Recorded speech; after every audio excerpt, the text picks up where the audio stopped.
All right, we're back with a very special edition for you.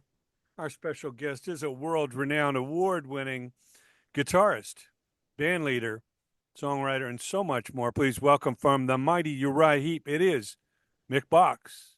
Hello, my friend. How you doing? I am doing so well now that we're talking and getting the word out on this incredible tour. You call it the Magician's Farewell. I love the imagery and the ads.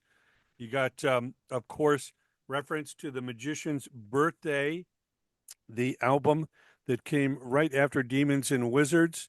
Um, Now I know, again, you're keeping the door open, of course, for recording new music and maybe doing the one-off, show, special events and stuff. But tell us, Mick, the band was formed in 1969, so we're talking well now over 55 years. When did you realize that it was really time to do one last trip around the world and let people know if you really want to see Uriah Heep, you got to come out? I tell you what, it was part of the fact that we're not getting any younger, but the other big part was that it's becoming impossible to put these tours together now, the long tours that we used to do, especially over in Europe with Brexit and after COVID and things like that. It's got really, really hard because previously we could travel freely through Europe, but now we can't because of Brexit. So we now have to have carnets for equipment to get through to every territory, which kind of they've only got to get held up in one territory, and you lose a show. Things like that. I mean, with the advent of the world as it is today, bus prices have tripled, truck prices have tripled, everything's tripled. I mean, give you an example as well with the airlines. Apart from their cost going through the roof, we had 11 flights the other month, and five of them were cancelled. So it's getting more and more difficult. So every show you've got to go in a day early just to compensate for anything that may happen. So it's getting really difficult to put those long tours together. Um, so it's kind of all come to a head, if you like. Understood. Yeah. I mean, you love playing, and that's the easy part. It's the travel and the logistics that are increasingly difficult. Certainly in Europe, yes. Wow. Yeah. So Brexit has really put a wrench in the works and made each country separate, is it? Yeah, well, unfortunately, the government doesn't recognize how important music is to the world. You've got all these restrictions on. Even there's even a restriction you can only stay out 90 days in 180 and things like that. Um, all those things just knock you sideways and try to put a whole run of tour days together like we used to do for 9 months of the year. You know, it's very difficult. Yeah, understood. Well, it is a good time to basically let everybody know this is it. Come on out. Like I say, the band is not breaking up. You still want to be able to hopefully make a next record and keep the door open if there's an offer you can't refuse for a great festival or some kind of residency somewhere. Yeah, Um, we'll always play festivals, Jay. We'll always do things like that because it's in their blood to keep playing. But it's just this is a total wind down over 2 to 3 years, and when you consider that Uriah Heep play in 64 countries, we've got a lot of flying about to do. But we hope to get to everyone we can with this final hurrah, if you like. But it's not that final because, as we say, and you rightly said, we're going to continue playing, probably in pockets, rather than these lengthy tours that are now impossible for many, many reasons that I've just discussed. Now, you mentioned the difficulties in Europe. Is it the same in America? I know it's not easy with the visas and everything, but what's the challenges to come to America? Yeah, the visa side of it is very expensive, of course. And then, if you've got a party of 10, which we have with our crew, you got the flights and everything else to consider before you even play a note. So those things are difficult, but not insurmountable. I think that in America it's geared, a lot better, with the tour buses and everything else to make it possible. So yeah, I don't think it's quite so bad because you don't have like we do in Europe, to go into each territory, you got to have a car, like I say, for all their equipment to be cleared. Whereas in America, you can just keep on going. Well, we certainly hope for that. Tell us, I know you said you just got back from a far Eastern Europe with a 40-piece orchestra. Tell us about that.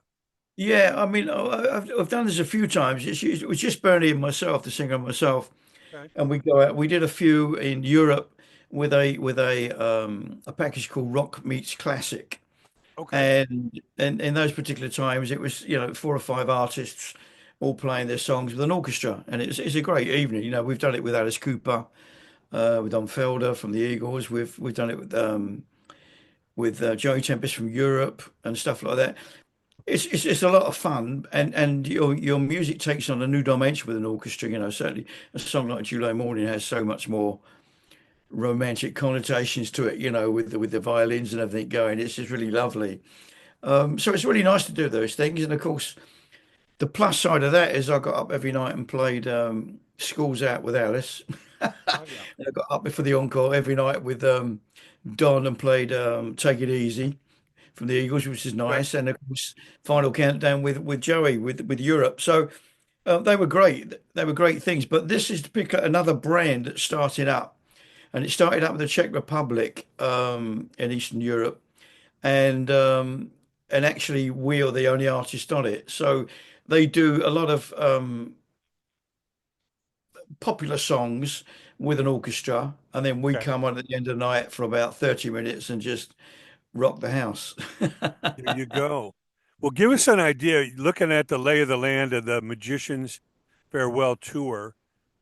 Is the UK first? Can you kind of take us through the stages of what to look forward to?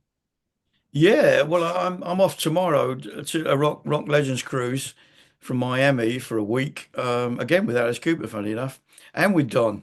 Oh, So wow. I'm going to meet some old friends there, but with Sticks and Fogat and people like that. So it's going to be a lot of fun. Robin Trower, I haven't Okay. seen him for a long, long while. Sure. So it's going to be a trip with a lot of old friends. Then I'll come back. I think I fly back to England at 6:45 in the morning and jump in a car straight up to Birmingham. We start a UK tour, yeah. So we're still out there, traveling everywhere and doing everything we normally do. No rest for the wicked, right?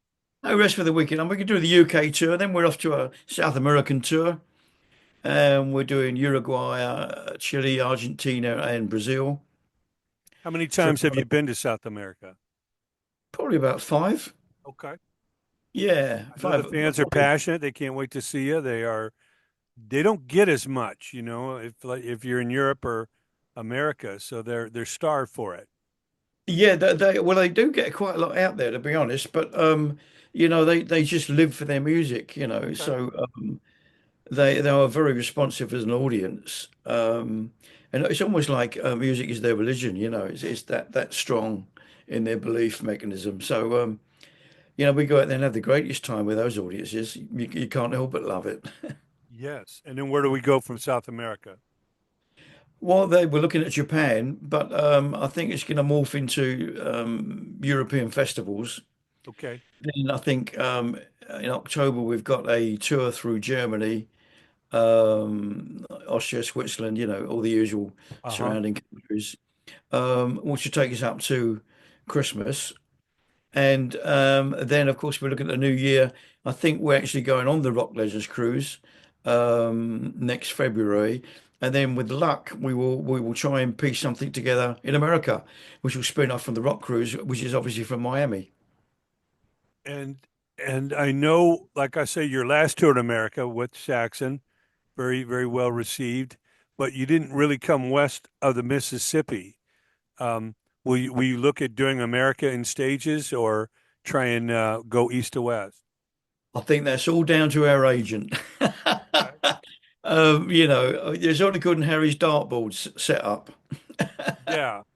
Well, we're Yeah. we're we're starved for the heap out here in California, and course, Yeah, yeah. Las Vegas, Phoenix, Seattle, Denver, Yeah, all the I would great like cities. it that we did all those places, Jay, to be honest. Yeah, I would love it, mate. Yeah.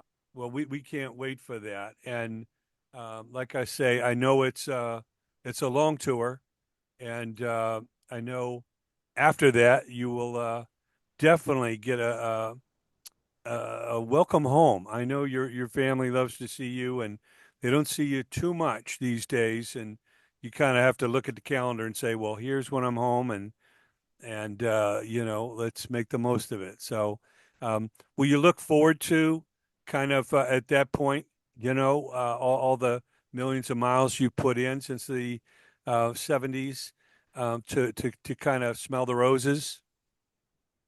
It's sort of bittersweet, really. I mean, the minute you take your foot off the pedal, you want to put the foot back on the pedal. Yeah. It's in your blood. So, playing You is everything to us. We've I still know we've you've got been doing immense this since passion how for old? it. When did you, Pardon? how old were you when you picked up the guitar? 14. Okay.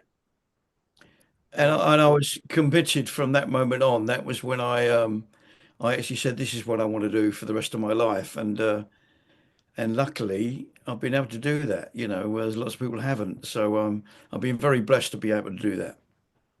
well, I know your latest record was a great one, and I know we can't wait for more. Of course, Chaos in Color, 23, Living the Dream in 18, Outsider 14, Into the Wild 11, Wake the Sleeper 08, Sonic Origami 98, and in 82 you had a bit of a comeback. Here in the States with Abominog, you had the return of your longtime drummer Lee Kerslake and one of the greats Bob Daisley joined the Yes. band.